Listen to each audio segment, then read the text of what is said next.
अस्सलामुअलैकुम व्यूवर्स। जैसा कि आप जानते हैं, इंडिया और ऑस्ट्रेलिया के दरमियान 3 ओडीआई सीरीज़ जो है वो स्टार्ट होने वाली है। संडे से पहला मैच जो है वाका पर्थ में खेला जाएगा। और इंडिया और ऑस्ट्रेलिया के दरमियान जब भी कोई सीरीज़ होती है तो क्योंकि ये क्रिकेट की जो one of the biggest rivalries है उनमें से एक मानी जाती है और बड़ी इंटरेस्टिंग होती है, इसलिए इसकी बड़ी हाइप है। और आप अगर देखें कि आज की जो वीडियो है इसमें हम डिस्कस करेंगे कि हेड टू हेड जो मैचेस हैं उनका क्या रिजल्ट अब तक हमारे सामने है कि कितने मैचेस जो है वो खेले गए, ऑस्ट्रेलिया ने कितने जीते, इंडिया ने कितने जीते, होम में ऑस्ट्रेलिया कैसा खेलता है, अवे कैसा खेलता है, और इसके साथ साथ इंडिया के वो कौन से प्लेयर हैं जो ऑस्ट्रेलिया को जो है सबसे ज़्यादा प्रॉब्लम कर सकते हैं, या उनका रिकॉर्ड इंडिया के प्लेयर्स का बेहतरीन है ऑस्ट्रेलिया के खिलाफ। और साथ ही साथ हम देखेंगे प्लेइंग 11 दोनों टीम्स की क्या रहने वाली हैं। तो चलिए शुरू करते हैं। सबसे पहले अगर हम बात कर लें कि ये दोनों teams head to head matches में अभी तक इनका क्या रिजल्ट रहा है, तो देखें अभी तक अगर इनका देखा जाए तो 152 मैचेस में ये दोनों आमने सामने आए हैं। ऑस्ट्रेलिया ने 84 टाइम्स जो है वो इंडिया को डिफीट दी है, जबकि इंडिया ने 58 मैचेस में जो है वो विक्ट्री हासिल की है। तो इससे एक बात वाज़े तौर पर क्लियर कट नज़र आती है कि ओडीआई में ऑस्ट्रेलिया का वाज़े तौर पर पलड़ा भारी है। लेकिन अगर मैं आपके सामने स्टैट्स रखूं कि लास्ट 10 मैचेस जो खेले गए ओडीआई के, उसमें जो है इंडिया का पलड़ा भारी रहा है। इंडिया ने 6 मैचेस जीते हैं और ऑस्ट्रेलिया ने 4 मैचेस जीते हैं। क्योंकि इससे एक बात जो वाजे करना ज़रूरी है कि देखिए प्रीवियसली तो डेफिनेटली ऑस्ट्रेलिया वर्ल्ड चैंपियन था, उसने हर एक को बीट किया, लेकिन पिछले 8-10 सालों में इंडिया जो है वो जिस तरीके से ग्रूम करके ऊपर आया है, तो अब जो मैचेस उनके होते हैं तो बड़े कांटेदार मुकाबले होते हैं और दोनों में से कोई भी टीम जीत सकती है। लेकिन इंडिया का जो है वो स्लाइटली एज है पिछले 10 मैचों में।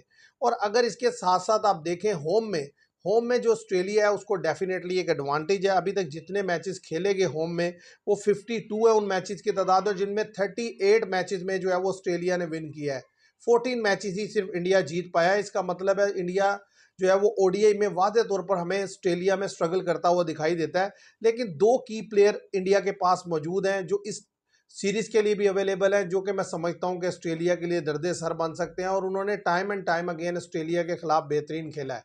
एक है विराट कोहली और एक है रोहित शर्मा। अगर इनके स्टैट्स आपके सामने रखे जाएं, विराट कोहली की अगर बात कीजिए तो विराट कोहली ने 49 ओडीआई मैचेस खेले हैं ऑस्ट्रेलिया के खिलाफ, 2367 रन बनाए हैं 53 की एवरेज से।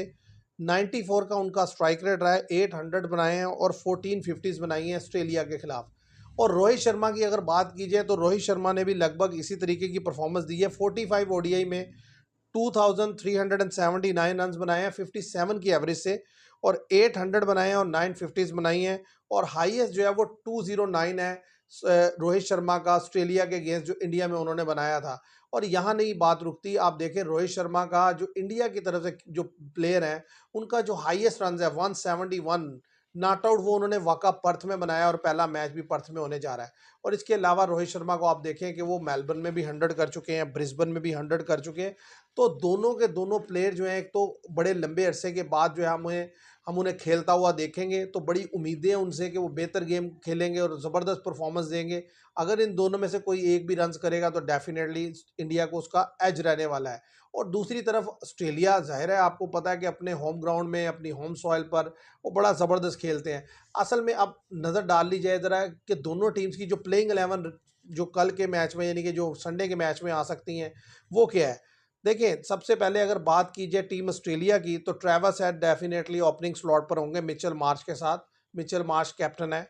लेबस चेन होंगे और जॉश इंग्लिश, ये 4 बैटर्स होंगे। उसके बाद कॉपर कनोली को मैं समझता हूँ मौका दिया जाएगा, वैसे वो एलेक्स कैरी को भी खिला सकते हैं लेकिन ज़्यादा चांस है कॉपर कनोली खेलेंगे। मैथ्यू शॉट होंगे और इसके साथ साथ कैमरन ग्रीन होंगे, यानी कि ये ऑलराउंडर्स में। उसके स्पिनर में जैम्पा होंगे और फास्ट बॉलिंग में हैजलेवुड, स्टार्क और नेथन एलिस। ये मुझे लगता है कि ये कॉम्बिनेशन जो है ऑस्ट्रेलिया पहले ओडीआई के लिए उतारने जा रहा है। एक आधे लड़के का फ़र्क हो सकता है, ज़्यादा चांस है यही खेलेंगे। अगर दूसरी तरफ देख लिया जाए इंडिया को, तो इंडिया में डेफिनेटली रोहित शर्मा और गिल ओपनिंग पे होंगे। कोहली वन डाउन की पोजीशन पर होंगे। नंबर 4 पर श्रेयस अय्यर होंगे। नंबर 5 के लिए शिवम दुबे होंगे। नंबर 6 के लिए केएल राहुल, ये पोजीशन बदल सकती है। नंबर 7 के लिए अक्षर पटेल होंगे। नंबर 8 के लिए कुलदीप होंगे। नंबर 9 जो है वो सिराज होंगे और नंबर 10 अर्शदीप सिंह, और नंबर 11 के लिए हर्षित राणा। मैं प्रसिद्ध कृष्णा को भी ले सकता था, लेकिन जिस तरीके से इंडियन मैनेजमेंट जो है वो अपना इंटरेस्ट शो कर रही है हर्षित राणा में, तो मुझे लगता है कि फिर इस सीरीज़ के लिए यानी कि ये जो ओडीआई है इसके लिए भी ज़्यादा चांस है कि हर्षित राणा को पिक किया जाएगा। क्योंकि आपको याद होगा जब पिछले साल दिसंबर में जब इंडिया गया था ऑस्ट्रेलिया बीजीटी खेलने, तो वहां पर भी हर्षित राणा को वाकई में प्रेफरेंस दी गई थी और उन्हें पिक किया गया था। तो ये दोनों टीम्स की प्लेइंग 11 मैंने आपके सामने रख दी। अगर इन दोनों टीम्स का आप कंपैरिजन कर लें तो वाज़े तौर पर एक चीज़ नज़र आएगी कि ऑस्ट्रेलिया जो है उसके पास जो लड़के हैं वो टॉप ऑर्डर के जो प्लेयर्स हैं उनके अलावा जो लड़के हैं वो इतने एक्सपीरियंस नहीं है। लेकिन अगर इंडिया की आप साइड को देखें तो ये कंप्लीटली वही साइड है जो यहाँ पर 2023 के वर्ल्ड कप में हमें खेलती हुई नजर आई। शिवम दुबे खेल रहे हैं, अदरवाइज हार्दिक पांड्या होते अगर वो फिट होते।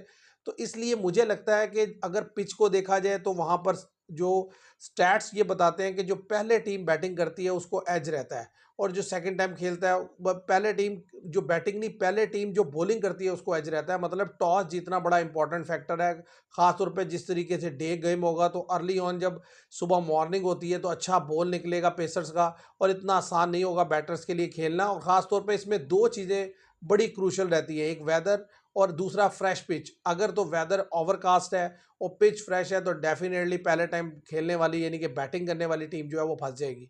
अदरवाइज अगर ब्राइट सनशाइन है और पिच यूज्ड है तो फिर तो डेफिनेटली आप ये देखेंगे कि पहले खेल के आप रन्स लगाकर सेकंड टाइम वाली को टीम को प्रॉब्लम में ला सकते हैं। तो मैं समझता हूं कि एक अच्छा एनकाउंटर देखने को मिलेगा, बड़े अरसे के बाद एक कंपेटिटिव क्रिकेट देखने को मिलेगी। ये दोनों टीम जब आमने सामने आती हैं तो प्लेयर्स अपना 100% देते हैं, और जाहिर है एक बड़ी राइवलरी के तौर पर इसे माना जाता है। मैं ये समझता हूं कि इंडिया का पलड़ा भारी रहने वाला है। इंडिया जो है पहला ओडीआई में ऑस्ट्रेलिया को डिफीट देने में कामयाब हो जाएगा, ये मेरी प्रोडिक्शन है। चांसेस ये हैं कि मुझे लगता है 60% इंडिया और 40% ऑस्ट्रेलिया। अब देखते हैं कि क्या होता है। आज के लिए इतना ही। उम्मीद करते हैं आपको ये वीडियो पसंद आएगी। Thank you very much.